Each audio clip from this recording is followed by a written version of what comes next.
Good morning, everyone. Thank you so much for being here today. We're flying with a bit of a light crew, but we're going to provide you with an excellent flying experience this morning. I just want to say good morning and welcome to the Center for Spiritual Living here in Eureka. My name is Tiffany. I'm going to be one of your flight attendants for the next hour. We have some exciting things going on, and so I'm really glad that you're here so I can tell you about them. And we have a guest speaker, our own Scott Q. Marcus today. Yay! Yeah, which is one of the reasons that I'm up here, because him just constantly running back and forth and doing every single part of this service, perhaps a little much. I don't know if you have seen any of Reverend Angelica or Lori's pictures online of the conference that they've been attending in Canada, the international conference for our centers. But honest to God, they look like a coffee table book of Switzerland. I mean, they're just unbelievably beautiful.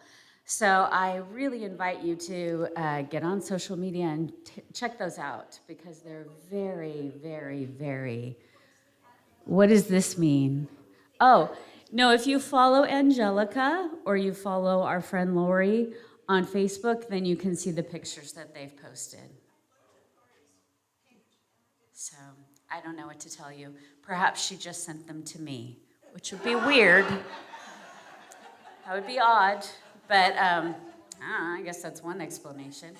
I'd like to invite everybody to turn off their cell phones if yours is still on. I just checked mine. We start every service with an acknowledgement of the native lands that we are on. The Eureka Center for Spiritual Living acknowledges that the land on which we gather is the ancestral territory of the Wiyot peoples. This territory extends to the communities through most of Humboldt County, and we honor the Wiyot peoples today. Ho. So I had the pleasure of doing something on Friday night that I wanted to tell you about. I went to the award ceremony for the Best of Humboldt. I'm sure all of you know that the North Coast Journal publishes our votes for what is the best of just about any category you can think of a small business or a performing artist or whatever. Of course, it's not scientific in any way, and there are many people deserving of this honor who are not honored, but I will tell you one of the neatest things about it was not so much watching the show that was put on, but getting to meet some of the people who were the award winners, you know, small business owners, artists, that sort of thing. And so, anyway, we had a wonderful time. I think we're thick as thins. We're in like fill-in, I should say, with the guy who is the Humboldt County coffee roaster. Yes, because we got to talk to him and his wife for quite some time. And also the adorable couple who runs Frankie's Bagels. So anyway, it was really just a joyous experience. And the copy of that paper this week is really fun too, if you're thinking, I want to check out something new. So, just an idea. So, Bev is going to come up and lead the songs for us because Brian and Donna are traveling this weekend. Thanks, Bev. I have some cheat notes here. All right. Please sing along nice and loud today, okay? All right. Sure.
So now we're going to do our opening affirmation. I invite you to turn to someone and say, it's so good to see you. So let's say the first part. Let's say the first part first. We are a welcoming community where the vibration of love lifts us, the wisdom of the ages inspires us, and the science of mind teaching empowers us. It's so good to see you.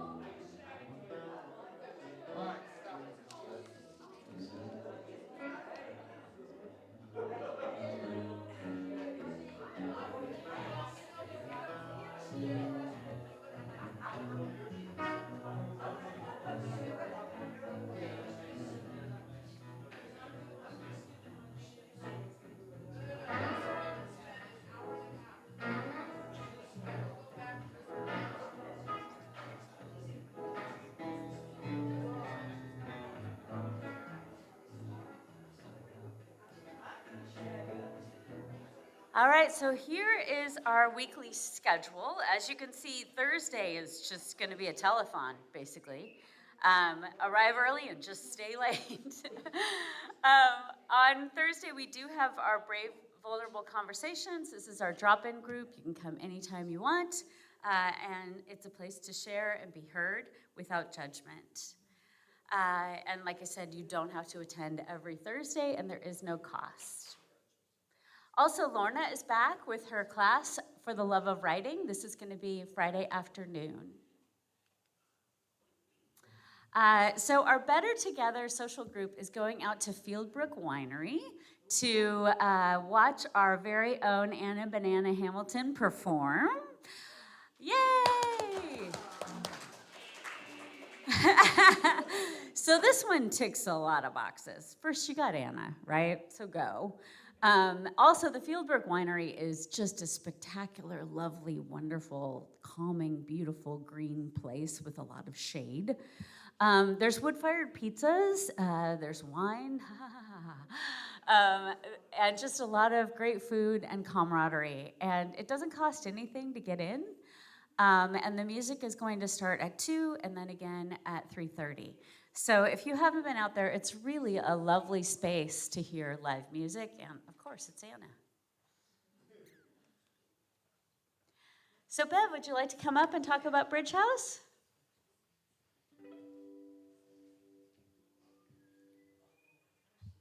You're gonna see a lot of me today, okay? Yes, Bridge House. All the supplies are in. I have the backpacks, and we're looking forward to this Wednesday at 2 o'clock. Will be the backpack stuffing party. It'll go fast, probably half hour to 45 minutes. I would imagine we'll be done by 2:45 or 3 o'clock at the very latest. So I look forward to seeing you all there. I have one other thing that I wanted to read this morning quickly from Bridge House. Our person that I am in contact with through RCAA, his name is August Vang, and he sent this email to me. He said, "Hi Bev, I hope this message finds you well. We are grateful for the ongoing relationship and support from ECSL. I'm reaching out today regarding a family in our program who has recently secured stable housing after a long period of houselessness. As they begin this new chapter, they are in need of some basic furniture items to help them turn their new house into a home. We are hoping your church community may be able to support us in securing some essential furnishings such as twin beds, a dresser, a table, and perhaps some seating situation in the living room. Any gently used items would be great. Will you be able to ask around for us? Any support, whether through donations, connections, or outreach, would be a tremendous blessing to this family as they rebuild their lives. Thank you again for walking alongside us in this work." August Vang.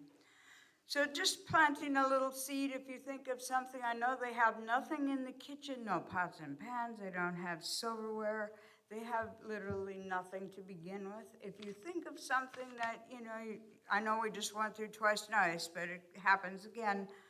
We find a few things here and there. Next Sunday, I'll start to take a few donations and we can talk about it again and revisit that. And for everybody else, I'll see you Wednesday at 2.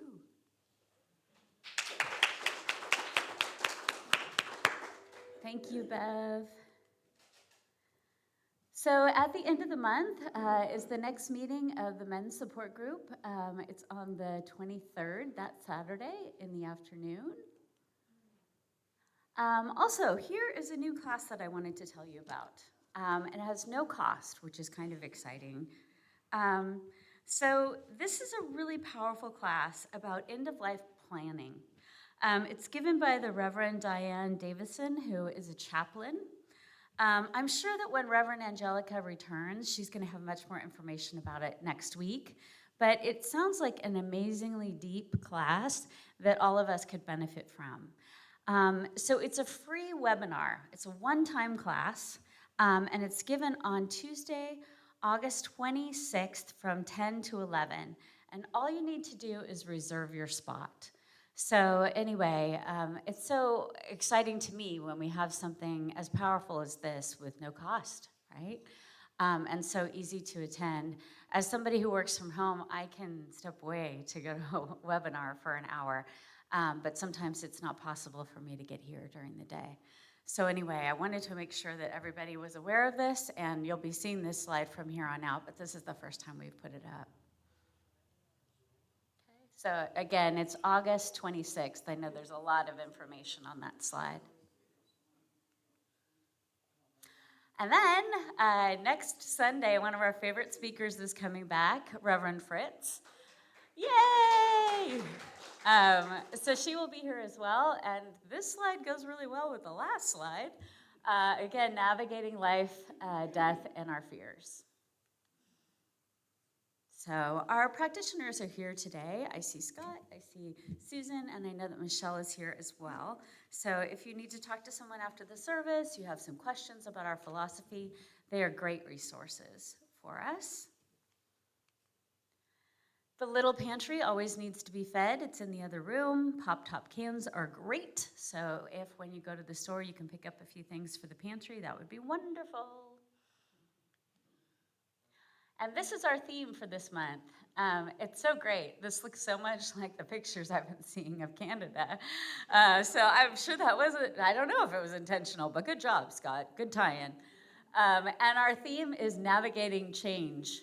I'm not sure I like navigating change. I'd rather everything not be so changey sometimes.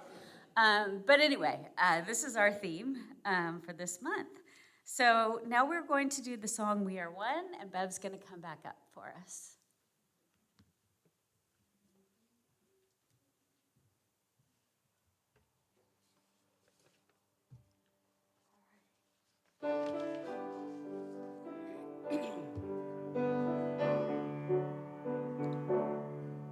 It is clear to see how each day may be full of friends for me to learn from. I am one, I am beautiful, I am one, I am joy, I am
All right, good morning, everyone.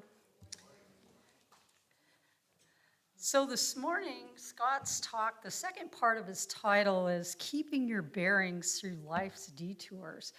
And I'm finishing rereading Michael Mead's book, Fate and Destiny, which is a really great book. Or I think it's Destiny and Fate. But anyway, he has this really nice little short reading here at the end of towards the end of his book that I thought would be perfect. So I'll do this reading, and then we'll have a couple moments of silence, and then Jackson will play us into the invocation. So if you just allow yourself to relax into your chair, just allow that essence of spirit to bubble up through you and flow through you as you take a couple of deep breaths, still allowing yourself to be here in this moment. Our gifts always lie near the wounds, and love often appears where deep losses become acknowledged. There is no denying that we live in radical times, surrounded by tasks that seem impossible. However, it's also important to remember that during troubled times, the inner resources and wisdom of life move closer to the surface and become more available.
Our thoughts are prayers,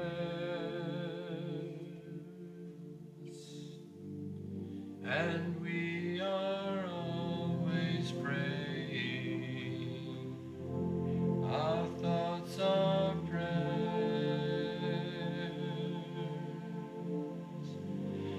Be careful what you're saying. Seek a higher consciousness, a state of peacefulness, and know that God is always there.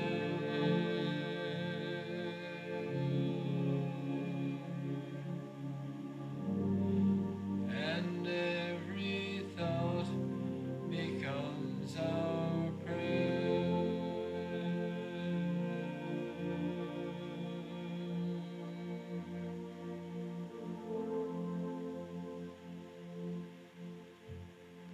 Our thoughts are prayers, and as we are conscious of them, they become the prayers we most want to manifest. And I know this morning as we gather together to hear Scott's talk that he will put forth the perfect words that we need to hear. And that energy that flows in, through, and as each and every one of us, that oneness, that light, that peace of spirit flows through us out into the congregation, whether in person, on Zoom, and into our community. I know that it is the right energy we need to feel and we need to manifest into the world today. And so I let this service unfold in its right and perfect way, and so it is.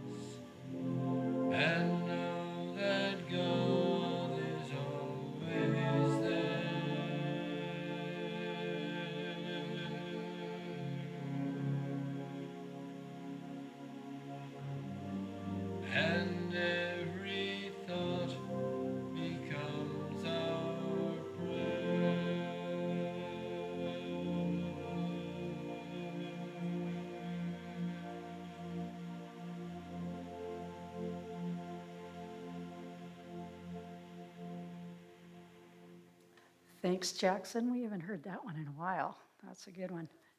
Well, now it's my pleasure to welcome up our own Scott Q. Marcus.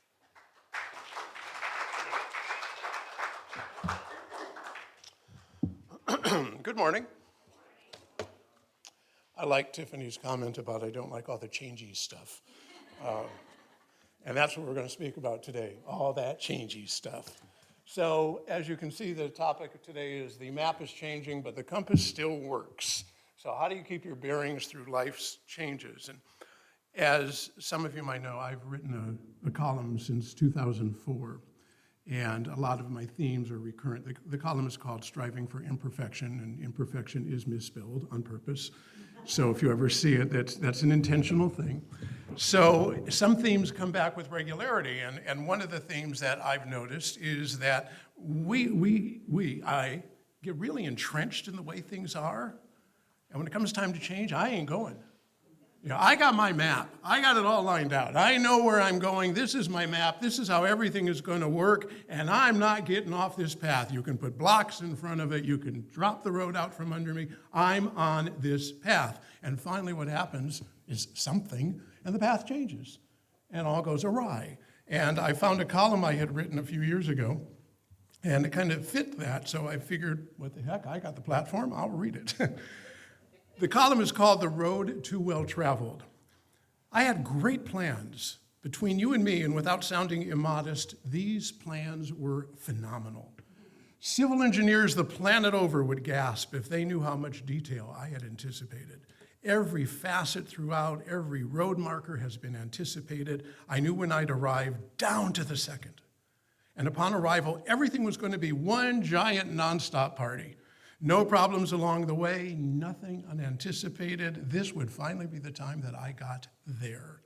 There was no need to tell anyone, of course. I mean, just in case I changed my mind, or as totally unrealistic as the idea was, something came up, I wouldn't want them to worry or to say, what did you do? So I'm cruising down the freeway, the music's blasting, the wind is blowing through my hair, I'm smiling like the Cheshire Cat, ear to ear. After all, I put off this trip for so long because of all the work I knew it was going to take. But now I had the pedal to the metal. I was on my way, just a matter of time until I got there. I was relieved, happy about that. You see, there's a bit of a backstory in that I had tried before to go to this place, but I had never quite made it. I took a wrong turn, and then I ran out of gas, and the car broke down once. It wasn't all my fault, but you know how things can get. But this time it's different. I could see the road ahead is clear, and I was so on my way. So the first part of the journey went well. But a little way into it, my sound system stopped working, and I started to get bored with the driving. My mind wandered. I didn't notice the road became bumpy, a sign that this path might have been a little too traveled. Okay, I thought, that's not a problem. It might slow me down, but it's just a few bumps. I'll get through them, and then I'll get back up to speed. I realized I had not updated my GPS, and there was no cellular to do it for me, so I was using old maps, but I countered with the thought that I'm smart enough to figure this out, how to get there, all on my own. If I just keep going, I'll get there. Don't want to change what I've done before. There's too much effort to adjust your plans. So I blew by some off-ramps. I kept on cruising. I ignored the warning signs. I like this road. It's recognizable. It doesn't take much thought. I know the scenery. I understand the traffic. It doesn't flow as smoothly as I'd like, but it's familiar. Although a nagging inner voice pulled at me. It never got you there before. Maybe it's the wrong road. Nah, it's just another opinion, I replied to that inner voice. This is the way you've always gone. It's gotta be right. Besides, it takes so much effort to try something else. Just stick with it. You'll get there. Night came on quicker than I expected. The potholes grew larger, and before I knew it, I came across one of those glow-in-the-dark reflective freeway signs glaring, "Road closed, major detour ahead." Damn, I thought to myself, not again. You'd think they would have corrected this stupid thing since the last time I was here. Geez, what's with them? I remembered the signs and untaken off-ramps along the way. Maybe they were right? I guess I could retrace my path, take a different highway and get past this blockage, but then I'd be late. I'd lose so much time. My plan would be off. People would think I'm a dolt. And then everybody would know I went backwards. They'd think I was stupid. Now, I got to push on. I got to force it no matter the way things look. So disappointed, angry, and a little scared, I drove hesitantly into the darkness again. Boy, this is getting old. Before long, I was out of pavement, stuck in the mud up past my tires, nowhere to go but back. I had to admit I made a mistake, put it in reverse, and then move forward later. But I couldn't do that. That would be proof that they were right. And that I didn't know what I was doing. Besides, I started to tell myself, no one knew I was on my way anyway. It was supposed to be a surprise. It would ruin it for them if I asked everybody for help. Can't move forward, couldn't go backwards. I guess I'll just live here. And that is so much of what happens when we are dealing with the map of our life. The map is right. There was a tragic story several years ago about in southern Oregon, a family from the Bay Area, if I remember correctly, was trying to get back home after a vacation. It was winter, and they were going through some of the mountain passes, and their GPS or their map identified a road. I don't know if anybody remembers this. And they followed the road, even though the road did not look like it was a good road to go, and it was a mistake on the map, and they got stranded in the snow. And there was a father, a mother, and a few kids. The father left to find help because they couldn't get out. The father, sadly, tragically passed. The wife, the mother, and the children were all saved. But that's what being stuck in a map can do, and I put no blame on them. That's certainly not what I'm trying to do. But sometimes we get the map and we go, this is the right map, when in reality it's not. We are living in difficult times where we're not even sure what the map is. You know, I presume many of you are familiar with the expression, may you live in fascinating times. It's an old curse. And the reason it's a curse is because if you look back on history, the times that are most fascinating, according to the historians, are the times that are most terrifying to the people who live there. So from a historical point of view, damn, we're in fascinating times, aren't we? I remember watching when COVID came in. There was a professor, like one of those great masters videos or whatever, where professors talk about scholarly topics. What else would they be talking about? And she was talking about, because this was COVID, she was talking about the Black Plague of the 1500s.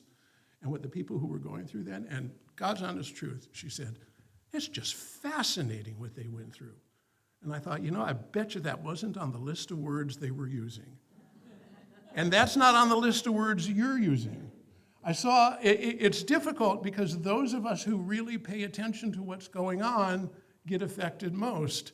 My wife and I were talking about where this quote came from, and I think it's the same one. This is a Facebook post. All the wisdom in the world, of course, comes from Facebook posts. Not. But this is from a woman who goes by the name of Relentless Indigenous Woman. And her line was, her expression, check on your friends who have critical thinking skills and high levels of compassion. They're carrying a lot more than you think. The world has been a lot lately. It has been a lot. We are in fascinating times. My grandparents were born in the 1890s. As Jews, they were persecuted. They had to emigrate to the United States in the early 1900s. During their lifetimes, they dealt with the Spanish flu epidemic, a depression, 2 world wars. As a child, I remember thinking, I'm so glad I didn't live back then. Thank God we won't have problems like they did. As goes the expression, hold my beer. I can only imagine the fear and horror they experienced in those tumultuous signs, expecting their map was going to go a certain way, and it did not. But it appears from my, albeit limited experience a century later, at the risk of being a negative Norman, that what they went through was an amusement park ride compared to what we are experiencing today. Now, I'm not just trying to be the negative Norman here. I'm trying to illustrate the fact that there is a lot going on, and a lot of this is just part of the cycle. You hear people say that, it's been like this before. And in some ways it has, but yet, as Ernest Holmes said, the past is not precedent. Yet we can learn from the past. There is something called the Strauss-Howe generational theory that I have rolled across. I don't know if anybody knows about it, but you're about to now. So devised by William Strauss and Neil Howe, they propose a recurring generational cycle that has affected Western history. And the way the cycle works is historical events are associated with recurring generational, what they call personas, which are called archetypes. Each persona, each period of time unleashes a new era, which lasts about 20 to 25 years, and that creates a new social, political, and economic climate. And then as that 20 to 25 years starts to fade and the people who went through that experience start to pass on, the people who come in are not aware of the trauma that the previous people did, and they start building their own trauma, and then it builds, and it takes about 80 years, the life of a human, average human, and then all the trauma is upheaval again, and then there's a sense of peace or putting it all back together, which lasts about 20, 25 years, and then the cycle continues, and so it goes. And I thought, I don't know if that's realistic. So I tracked back 80 years. Okay, we're in the cycle right now. What was 80 years ago? Civil War, World War. 80 years before that was the Civil War. 80 years before that, approximate, Revolutionary War.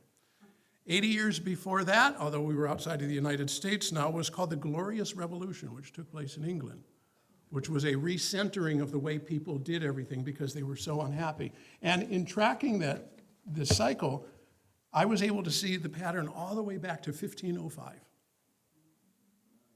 Now, it doesn't mean that we are going to go through the exact same thing, but there is some knowledge in being the fact that what has happened before is happening again, and we are in the midst of it. The question is not why is it here? Why is an intellectual question. It's how do we handle it? How do we get the tools that we need to make it through to the other side? Because it will be okay on the other side. As John Lennon said, another wise spiritual leader, it's all okay in the end. If it isn't okay, it's not the end. I'd like to believe that's going to be the case.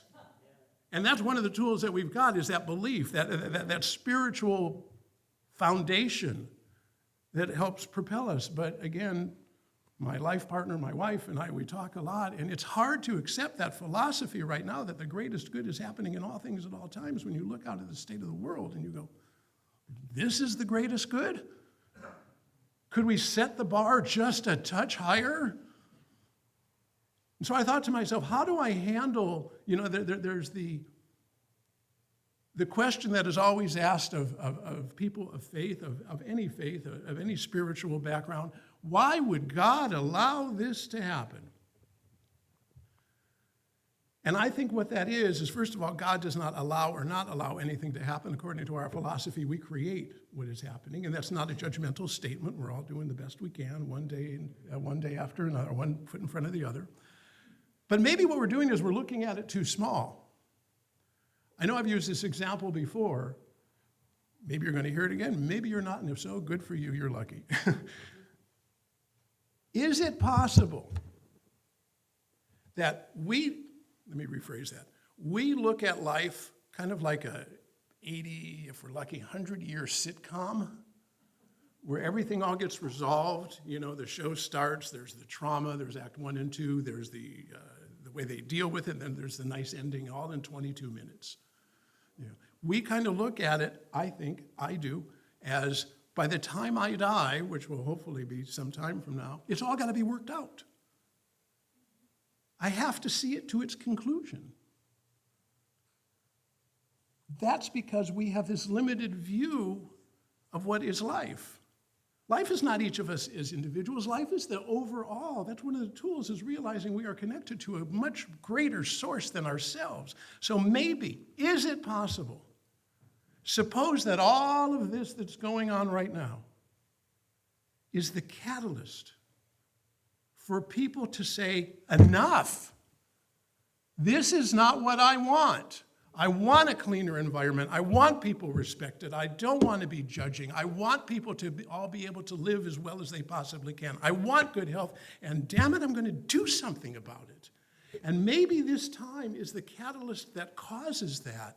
And 200 years from now, 100 if we're lucky, We are living, the people who are alive then are living in as close to a utopia as we could possibly imagine.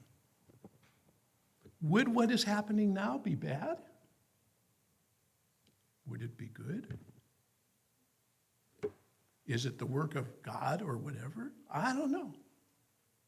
But if we can expand our view, we can see that there's a lot more that can help us. There's a lot more positive that's coming down the road. We just have to get out of our own little mindset. So the map is these plans, these expectations, these social roles, these cultural assumptions, or even the institutions that guide us. We kind of fall into place with them. Now, I'm no anarchist. I'm not saying burn it all down. But I'm saying question what you've been taught. Question what you know. I just recently bought an e-bike, which is great fun. I went on my first ride the other day, 13 miles, wind blowing in my hair, having a grand old time. This is great. I can do this all along the trail.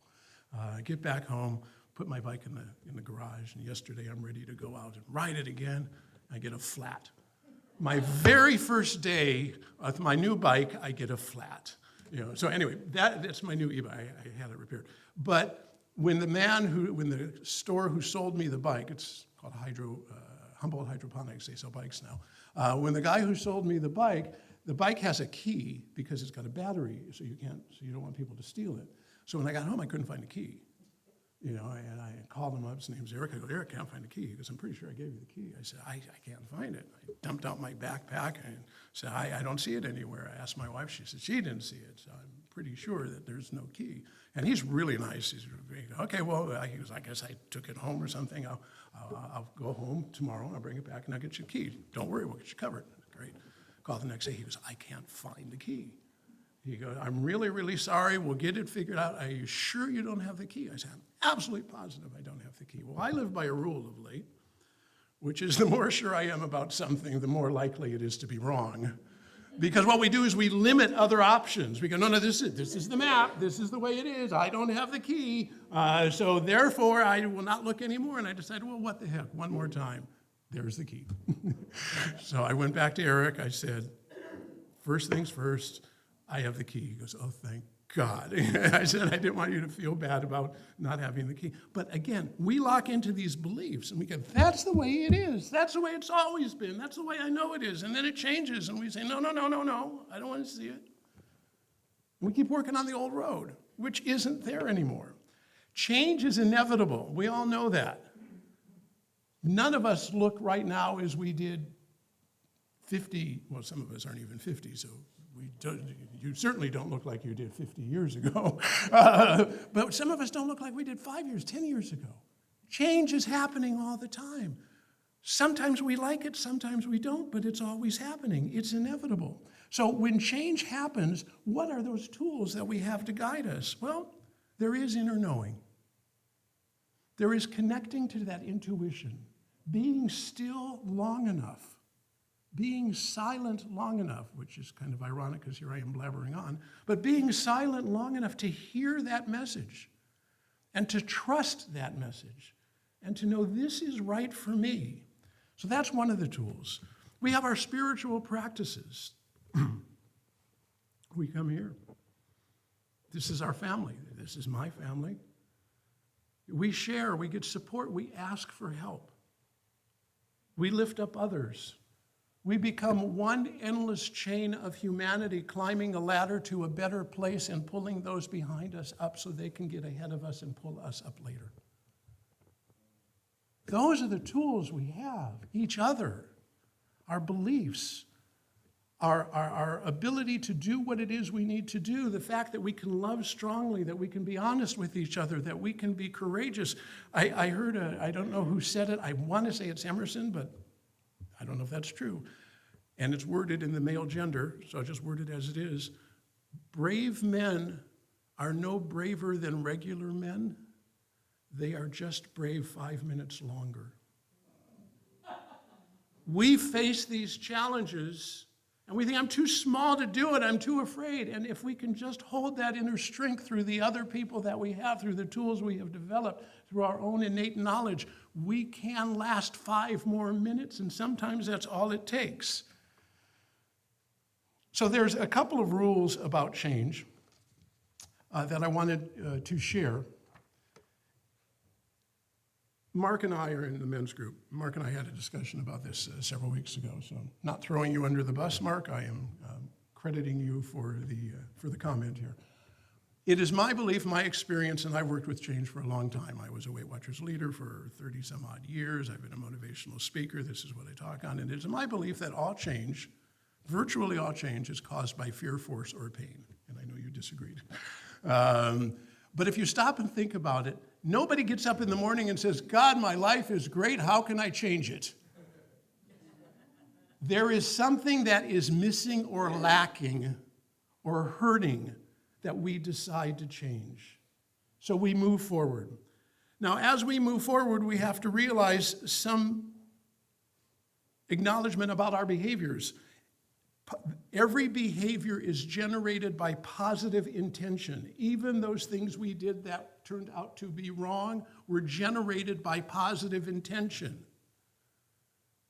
We did something because we thought, positive doesn't always mean beneficial or benevolent. It just means it would make my life a little better if I did this.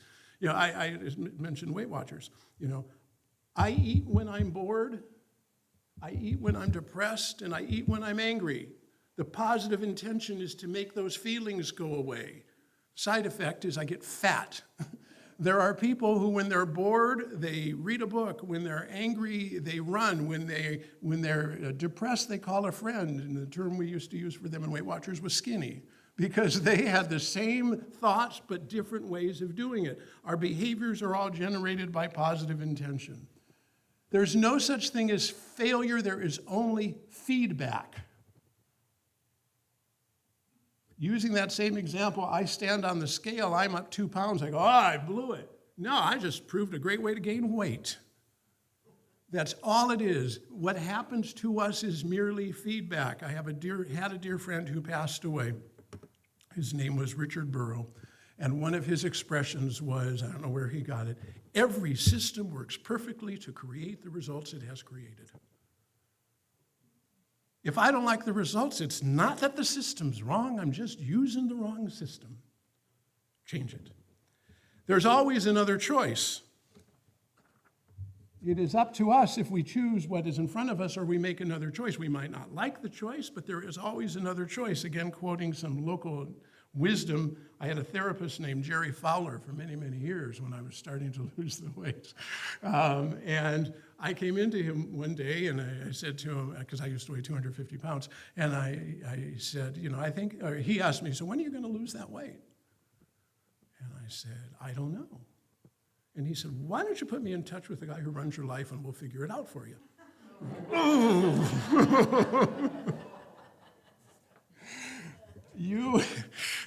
I used to call my sessions with him emotional muggings because that's how I felt afterwards. But it worked. It worked. And finally, before we get to the close here, another piece I'd like to read to you.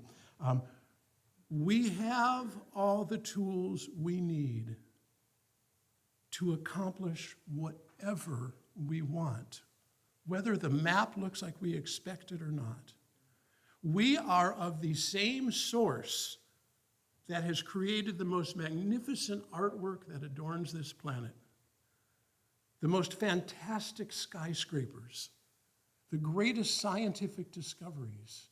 We are beings that can take a little rocket ship and toss it billions of miles through dark space and have it land in a spot the size of a parking lot. Damn, we're pretty amazing. We are made of the same force that has created these beautiful redwoods, the mountains, this planet, the moon. When you look out at night on a clear sky, and thank God we've got some right now, and you see the most faraway star out there, that is the exact same force as what is in here. I cannot believe that a force that powerful, that creative, that mighty would put us here on this planet and say, you don't get what you want. It makes no sense. And if there's anything that can be said about science of mind is it makes sense. We have the tools, we just need to look to them. And one of those tools is trying to find, Tiffany, I hope I didn't take your papers. If so, you're winging it. And one of those tools is trying to find the outlook that we like before it gets here. So one more column that I've just recently written. It's called I Choose Optimism. Russia, Ukraine, Gaza, Israel, fascism, Trump, MAGA, the cost of living, extreme weather, income inequality, the lack of political discourse, tariffs, inflation, redistricting, and deportations. Need I say more? I know I'm not alone when I consider pulling the blanket back up over my head in the mornings, curling into a fetal position and telling the world, yeah, just move on without me. Times are difficult and there's no denying that, and it's wrong to deny it. Yet once in a great while, sometimes it's only for a flicker, an unexpected feeling staggers sheepishly and shakily into my consciousness. Optimism. In the levels of faith, optimism exists between hope and belief, whereby hope wishes for a positive outcome and belief anticipates a positive outcome. Optimism tentatively assumes a positive outcome. In other words, it's more than the passivity of hope, well, a little less confident than belief. So that's where I'm willing to try to allow myself to go. I realize it's not a big commitment, but every fire begins with a flicker. Now, there's a reason for this optimism. The weather is bright and clear. The theater I help manage is making some exciting changes. I have a supportive community, and I see others moving with me. It's difficult to not allow these positive changes to affect my outlook. Now, don't get me wrong. My heart aches, and I'm pulsating with lividity about the pointless atrocities committed in Europe and in Gaza. I am beyond saddened as I see people kidnapped by what I see as a growing secret police state, and I'm having to cut back on some of the luxuries, such as they are, to afford groceries and gasoline without taking out a second mortgage. I am not Pollyanna. It is not all flowers, ponies, and rainbows. However, once in a while, I experience a sense of anticipation that pushes out the unending drumbeat of dark despair and depression. I can choose to invite it into my heart or turn my head and shoo it away, unwilling to risk the disappointment should everything go south again. But why not assume better? What harm is there in supposing that we have rock bottomed and we're beginning to heave forth from the muck and the goo that has weighed us down into this nasty sludge? Is there a hazard in anticipating that today will end better than it began? That tomorrow will be an improvement over today, and that next week will shine even sunnier than last week? How can one go wrong presuming that events will unfold better than expected rather than worse? 5 years ago, in April of 2020, at the onset of COVID, in my column, I wrote, "We will get through this. We will still be here. The culture and society we knew will be transformed. The new realm will be altered, its landmarks foreign. Our norms shifted, but the smoke will clear and the sun will shine through. We will emerge, battle-scarred, weary, rising upright into the light. How we think about those future days will determine what they will be. Can we imagine a better world from all we are facing?" That advice still applies. The conditions may be different, but the result will be the same. Despite it all, maybe, just maybe, that better world is struggling to break forth from its chrysalis and emerge with fragile wings. The battles aren't over. There are more yet to come. We all know this. The hill ahead is steep and rocky, yet I must believe a glimmer of light is illuminating brightly on the peak. And sadly, there will be more setbacks that we will face. But that said, it's important to look at where we are compared to where we were compared to where we are, and to be grateful that we are not handcuffed in the back of an unmarked van, running for our lives in Kiev, starving and terrified in Gaza, or even sweltering at 110 degrees like many areas of our country. Positive expectations and joy can and do exist at the same time as doubt and fear. I'm choosing the former. So to that end, today, I will use my tools. I will seek joy in small moments. I will delight in every full breath that expands my lungs. I will rejoice in the hugs of friends and the sounds of my wife breathing as she sleeps next to me. As a small child looks upon the world with awe and wonder, I shall marvel at the majesty of the redwoods and stand in amazement at the endless rolling whisper of the waves. I will be grateful for the medical advancements that save so many. I will hold in solemn memory family and friends who are no longer here, while honoring with reverence how deeply they have touched me. I will do my best to look on others with positive intention, knowing that they too have dark places and face the same fears and hopes as do I. I will remind myself to be satisfied that at least where I live, my problems are first world. I cannot predict what will rise tomorrow, no one can. But today, at this moment, at this instant, in this time, I eagerly, actively, enthusiastically choose optimism. And so it is.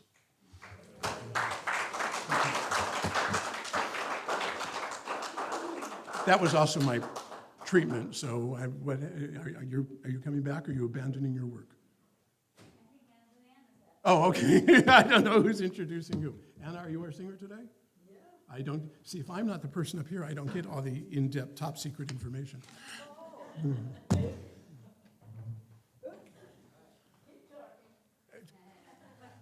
When I was a child, this is one, some people joke about it, but I was in Toastmasters for a long time, and that's how I became, that's some of the background of my professional speaking. They said, you never leave an empty stage. You always wait till somebody else has come up to fill it. Yes, stretch, thank you, Bob.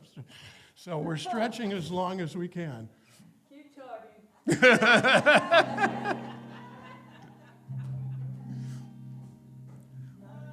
I had more to say, and I cut so that it wouldn't go too long, and now it's out of order. I can go back and give you the greatest hits of the things that I was going to say.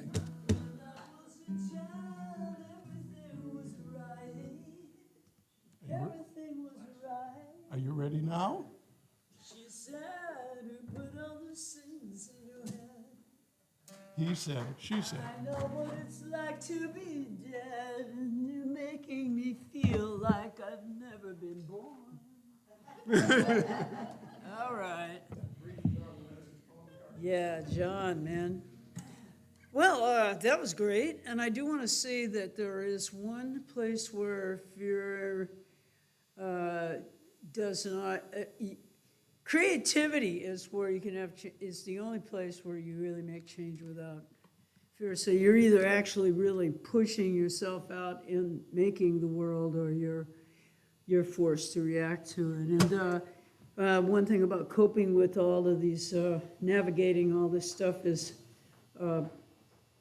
It's always there. It's always been going on. There's always people that want more, and in order to get more, they have to make you have to step on your head and hold you down so they can get all the rest of that stuff, or take all your money.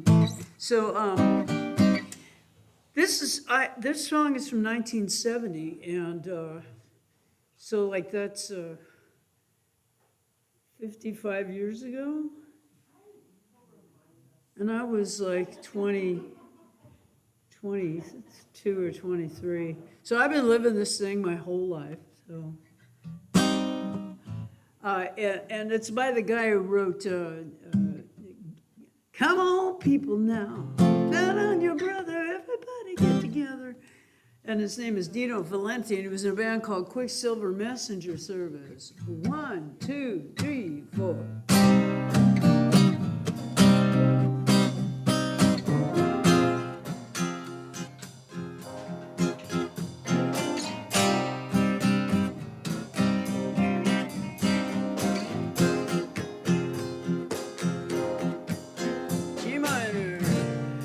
Poison my green water. You cut down my green trees, and the food you feed my children was the cause of their disease. And my world is slowly falling down, and the air's not fit to breathe. And those of us who care enough, we've got to do something. Come on. What you gonna do about me? Oh, what you gonna do about me? I work in your factory, I study in your school, I fill your penitentiaries and your military too.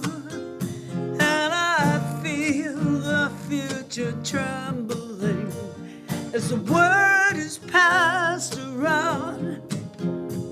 As you stand up for what you do believe, be prepared to be shot down.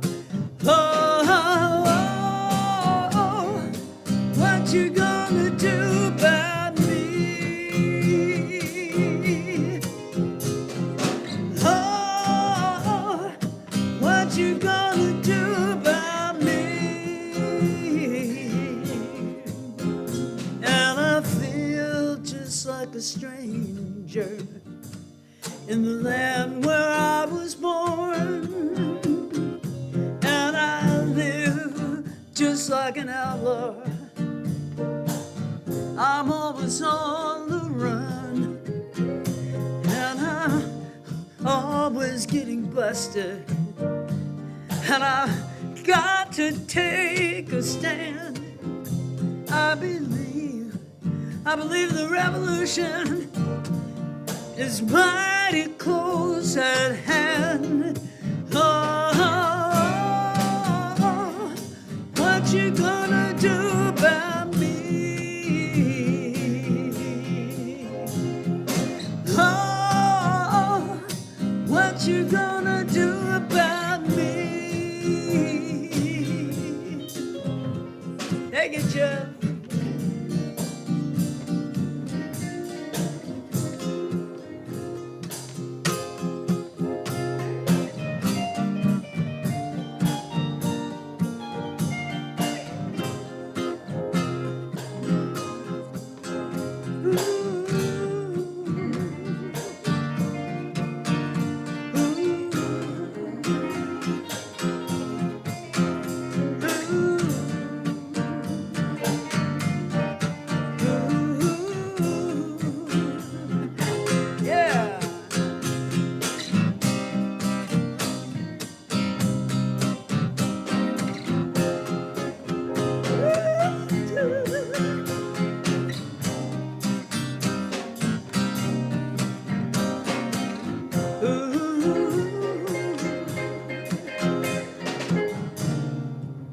And I feel like a stranger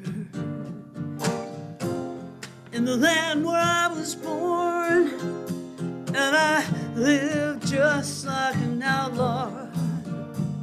I'm always on the run, and though you may be stronger now, my time will come around. You keep adding to my numbers as you shoot my people down. Oh,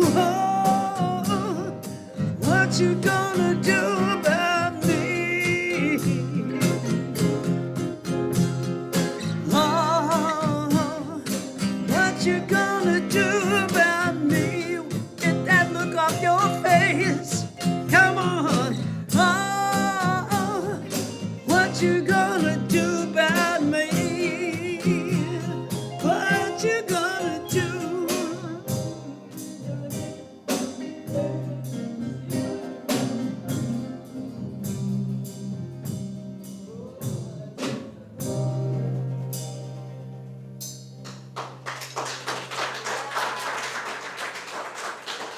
Dino Valenti, and what you gonna do about me?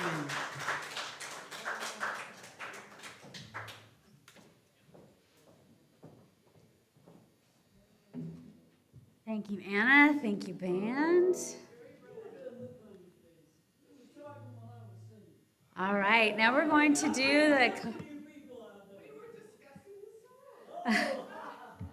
All right, now we're going to do the collecting of our gifts. If you'll join with me.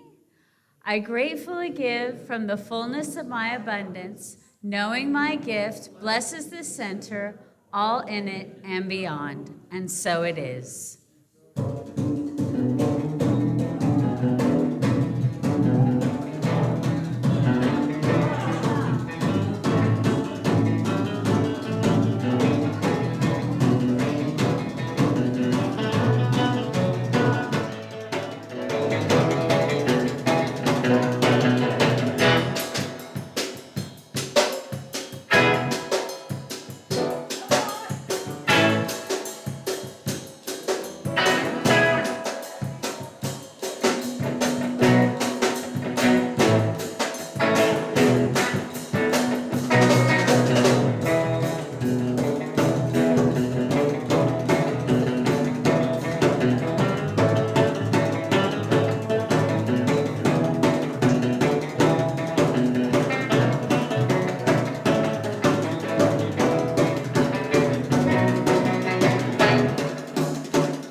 So on behalf of our center, I gratefully receive these gifts today, and that we may ride the wave of their positive energy into our center, into our community, and beyond. And we say together, and so it is. Thank you, ladies. And so is there someone who would like to read our community statement of inclusion? Please, come on up, Lance.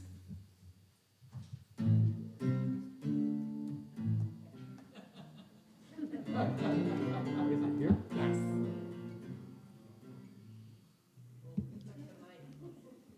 Arr. All right. Here we go.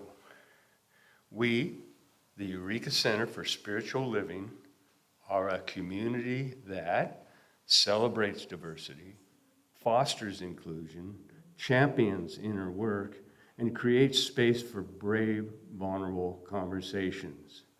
We are a community that honors the unique emanation of God that each person embodies and advocates with people for human rights and dignity for all. We are a community that blesses each other, sees sadness, sacred. Sometimes it's sad.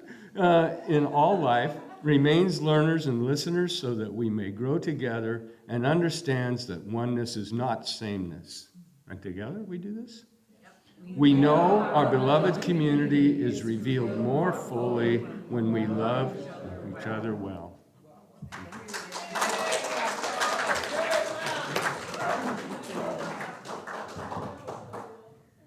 So I'll be gone for 2 weeks. I have to go down to Sacramento for work and for a medical procedure and for my dad's 80th birthday party. So I will miss you while I'm gone, and I'll be eager to be back on the 31st. So anyway, if everybody could go ahead and form a circle, we'll close today with the peace song.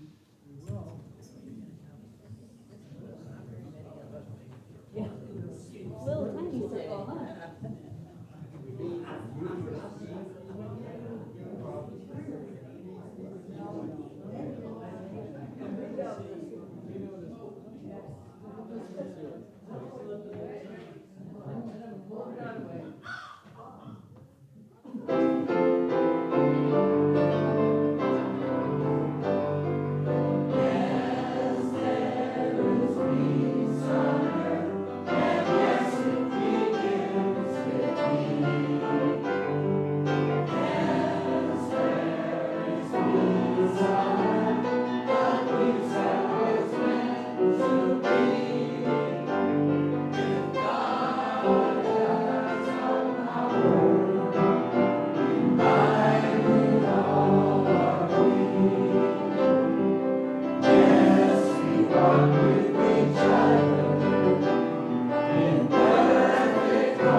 Bye.